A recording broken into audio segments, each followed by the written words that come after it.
Easy to say, he thought, hard to do. Easy say, hard do. Easy say, hard do. It became a chant that beat with the engine. Easy say, hard do. Impossible to do.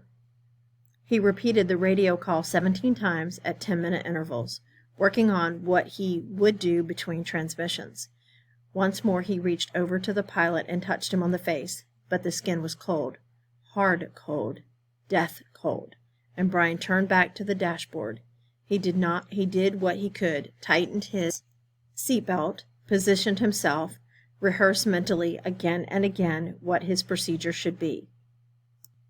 When the plane ran out of gas, he should hold the nose down and head for the nearest lake and try to fly the plane kind of onto the water. That's how he thought of it. Kind of fly the plane onto the water. And just before it hit, he should pull back on the wheel and slow the plane to reduce the impact. Over and over, he ran the picture of how it would go. The plane running out of gas, flying the plane onto the water, the crash, from pictures he had seen on television. He tried to visualize it. He tried to be ready. But between the 17th and 18th radio transmissions, without a warning, the engine coughed, roared violently for a second, and died.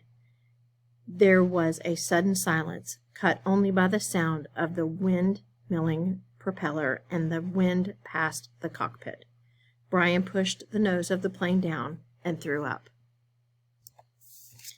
What does this detail reveal about Brian's reaction?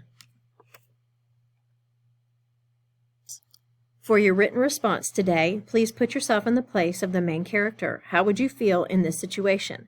Explain what you might experience if this was happening to you. Give some details.